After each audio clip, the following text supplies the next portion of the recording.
Hello. I wonder if you've seen the TV programme The Repair Shop. Guests go on with an item that is in need of repair. It might have been broken. It might just have got a bit worn out. It might be rather old and in need of some TLC. It's always an item that has some sentimental value to the guest. Otherwise, I guess they would just have thrown it away or replaced it. Then various experts get involved in restoring whatever the item is to its former glory. If you haven't watched it before, I recommend it. It's proper feel-good TV. Both of our readings today, the disciples meeting Jesus on the beach and the conversion of Paul, are about repair and restoration. Instead of repairing objects, though, God is in the business of repairing people and relationships. Let's start with the Gospel reading. We have the third time in John's Gospel account that Jesus appears to his disciples after his resurrection. This time, they're not hiding away. There are only 7 of them this time, and they've been fishing. We know that several of them, including Peter, had been fishermen before they'd answered Jesus' call to follow him 3 years previously. Peter tells the disciples that he's going fishing, and 6 of them join him on the boat. Maybe he'd decided to go back to his old trade now that they wouldn't be following Jesus anymore. Maybe he felt safer on the water away from the authorities. Maybe he just wanted to catch some food for his family. Whatever the reason, though, he was back doing something that was familiar, something he would have been good at. But that night, it didn't go well. They didn't manage to catch anything. You can imagine his frustration. And then, as they return to shore without any fish, there's someone on the beach who tells them to try casting their nets on the other side of the boat. They don't recognise Jesus at first.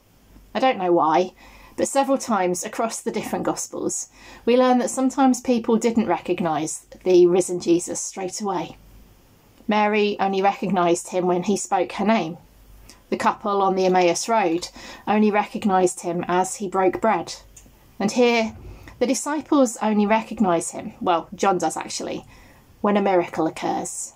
And they catch so many fish that they can't haul them in, as the nets just can't cope with the weight. But when they do realise it's Jesus, Peter puts on his clothes, jumps into the lake and gets to Jesus as fast as he can. On the beach, Jesus treats the disciples to a breakfast of barbecued fish and bread. They would have been hungry after working all night on the lake. The first thing that Jesus does for them all is to meet their physical needs. He feeds the hungry.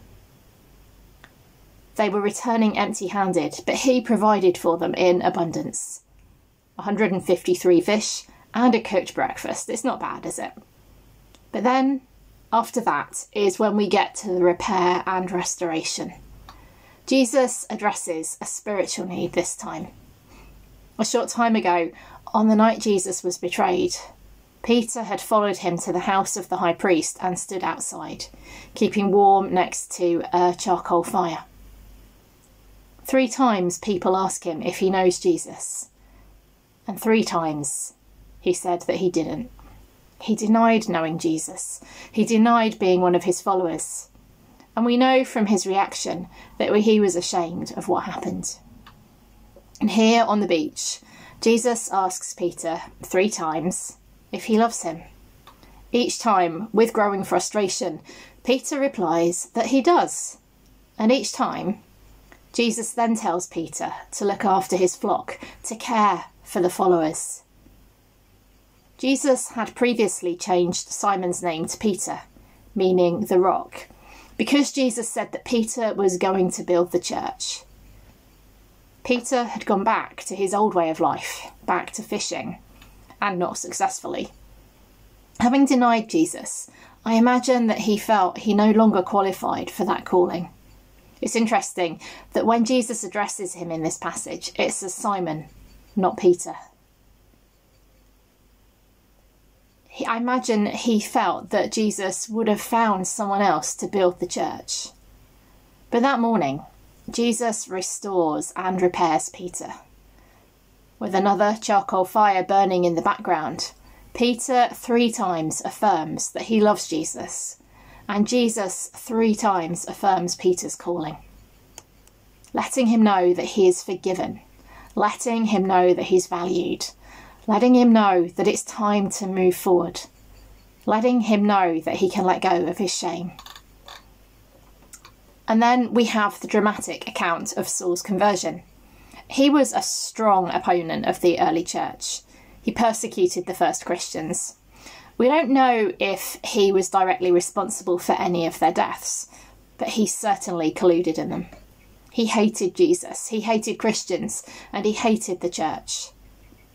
One day, on his way to instigate more persecution, he is stopped in his tracks by a blinding light, and Jesus' voice asking why Saul was persecuting him.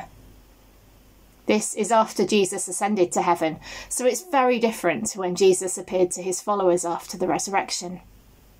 Saul was blind for 3 days as a result of this encounter. Eventually, he was visited by Ananias, who was sent, rather reluctantly, by God to restore Saul's sight. When this happened, Saul's life was totally transformed, totally changed. He was baptised and became one of the most fervent supporters of Christianity at that time. He went from being a persecutor of Christians to being a Christian who was persecuted by others. Just like Simon became Peter, Saul became Paul. Just like Peter, Paul helped grow the early church and shared the good news of the resurrection. Just like Peter, Paul was restored, having denied Jesus. Just like Peter, Paul still had a purpose in God's kingdom, despite having messed up in a big way. The Christian faith is one of restoration and repair. When we mess up, we're not rejected or dismissed. We're not chucked onto the scrap heap, ready for God to move on to someone else.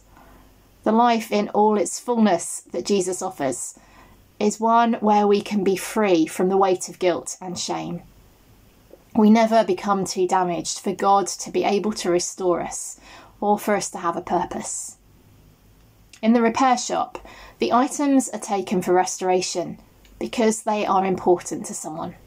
They are worth something to someone. They are valuable to someone. Most of the time, it would be a lot easier if the item was chucked out and replaced by something newer. But because that item is loved, it is worth investing in to restore it.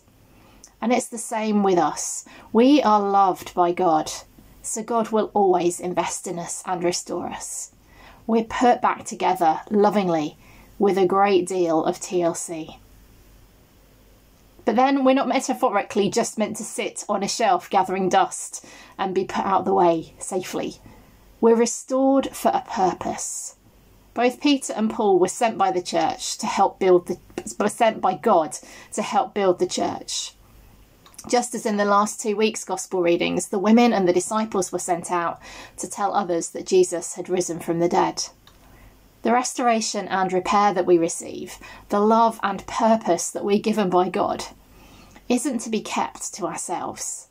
It's to be shared, to be passed on to others. If you're in need of restoration today, and to be honest, who among us isn't to some extent? Take it to God, ask forgiveness, and receive that forgiveness along with God's love. And if you've already experienced some of that restoration in your own life, see what you can do to share it with others, through how you treat them when you're struggling, through sharing your own experience, through helping them see that they are valued and loved and worthy of the restoration that's on offer through Jesus Christ. Amen.